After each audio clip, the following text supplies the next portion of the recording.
अस्सलाम वालेकुम, welcome back to R seven academy. उम्मीद है आप लोग सब खैरियत से होंगी, आपकी पढ़ाई अच्छी जा रही होगी। तो हम आज जो है प्रॉब्लम नंबर 6 को स्टार्ट करते हैं, साउंड चैप्टर। और इससे पहले हमने वो 5 प्रॉब्लम सॉल्व किए थे, बहुत मज़े से प्रॉब्लम जा रहे। तो आते हैं प्रॉब्लम की स्टेटमेंट रीड करते हैं।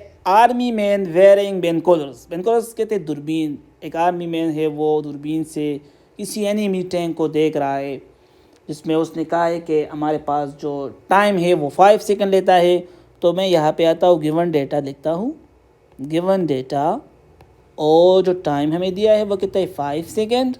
किसी दूरबीन से वो एनिमी को देख रहा है, और जब वो आवाज़ सुनता है, before the fire is heard the record 26 centigrade. तो उन्होंने टेम्परेचर का बताया है कि हमारे पास जो टेम्परेचर है वो हमारे पास है 26 डिग्री सेंटीग्रेड।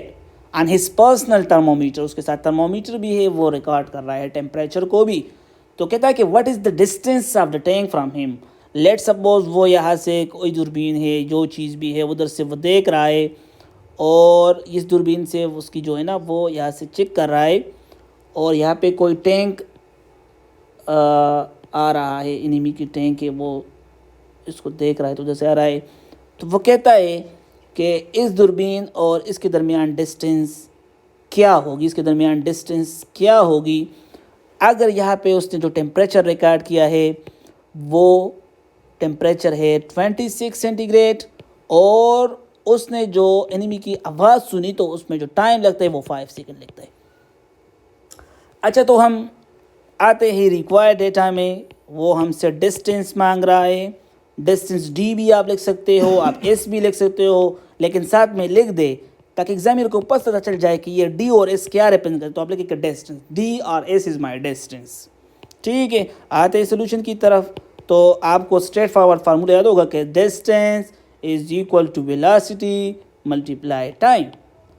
ठीक है, ये मेरा इक्वेशन हो गया। अब वेलोसिटी कहाँ से आएगी? तो इससे पहले मैंने आपको बताया था कि अगर आपके पास टेम्परेचर का पता हो तो आप स्पीड ऑफ साउंड फाइंड कर सकते हैं। वो क्या था? वो ये था कि speed of sound is equal to 331 metre per second plus 0.6 times of the temperature. अब आते हैं हमारे पास, हम यहाँ पे जो स्पीड है वो फाइंड करते हैं। सो ये 331 प्लस 0.6 टाइम्स 26। सो ये v is equal to 331 plus 20 time 1 20, so 12 and 6 is so 15.6। तो हमारे पास 15.6। तो ये इसको हम ऐड कर ले तो ये हमारे पास आ जाएगा 346.6 मीटर पर सेकेंड।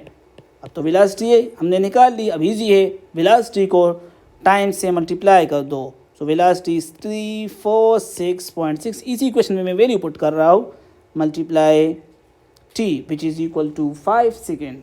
तो इसको मल्टीप्लाई करो तो यह जाएगा 1733 मीटर, या इसको आप इस तरह से 1.7 किलोमीटर, क्योंकि यहाँ पे है ना एक वैल्यू वो 1 2 3, तो 3 पावर डिग्री इसकी बढ़ गई।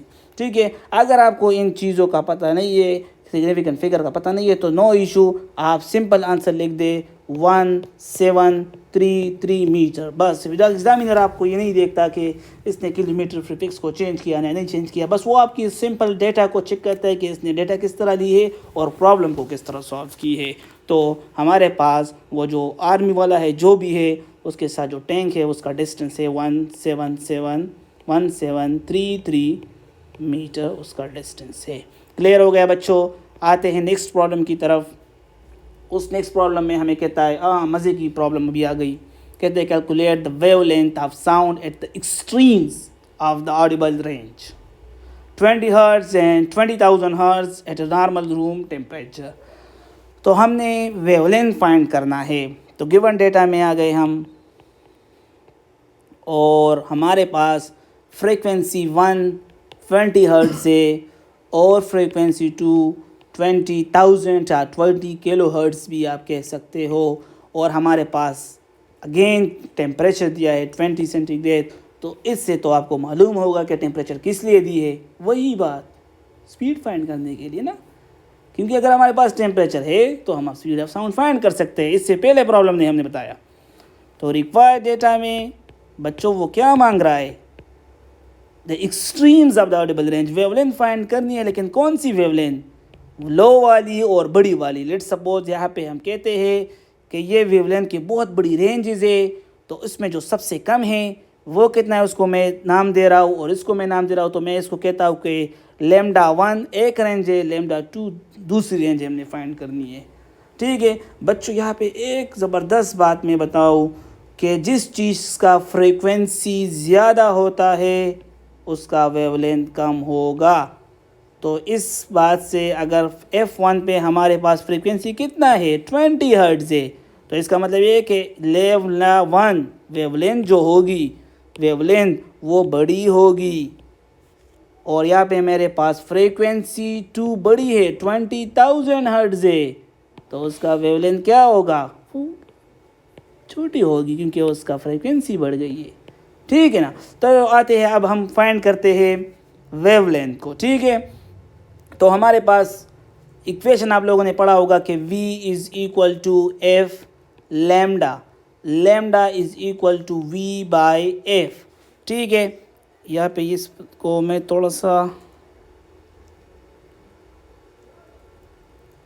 स्पेस दे दूँ ताकि मैं यहाँ पे आपके सामने राइटिंग कर सकूँ।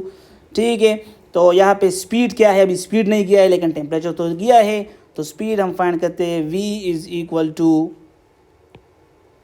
सॉरी, तो speed is equal to 331 metre per second plus 0.6 times temperature given 20 centigrade. So v is equal to 331 plus 12 is equal to 343 metre per second. ठीक है, तो ये तो हमने फाइंड कर लिया, स्पीड हमारे पास आ गई। अब आते हैं हमारे पास λ1, so is equal to speed तो दोनों के लिए सेम होते हैं, तो F1 speed is 343 and F1 is 20। So 343 divide by 20 is 17.15 metre. ठीक है, तो λ1 17.1 मीटर, और अगर इसको राउंड ऑफ कर लो तो 17 मीटर, लेकिन ज़रूरी नहीं है कि आप 17 मीटर ही लिख दो, ये भी आपका करेक्ट आंसर है। अब आते हैं λ2 पे, तो ये हमारे पास हो जाएगा v by F2, v same as it is 343 और F2 हमारे पास क्या है 20,000 हर्ट्ज़। तो λ2 इज़ इक्वल टू, ये हमारे पास इसके साथ 30 तो 0.01713 मीटर। ठीक है, और आप इसको इस तरह भी लिख सकते हो 0.017 मीटर। ठीक है, आप इसको इस तरह भी लिख सकते हो कि λ2 इज़ इक्वल टू सेंटीमीटर में, तो 0 पॉइंट सेंटीमीटर में, तो ये हमारे पास 1 2, तो ये हमारे पास 2 डेसिमल तक अगर हम सेंटीमीटर में थे तो ये आ जाएगा 1.7 सेंटीमीटर। ठीक है, ज़रूरी नहीं है कि आप मीटर से सेंटीमीटर में आ जाओ, वो भी आपकी ठीक है। तो अभी देखो 20 फ्रीक्वेंसी पे वेवलेंथ 17 मीटर था और 20,000 पे 0.017, जिस तरह मैंने बताया था फ्रीक्वेंसी ज़्यादा होगी कम होगी तो उसके करस्पॉन्डिंगली हमारे पास स्पीड वेवलेंथ कम ज़्यादा हो सकती है। और बस।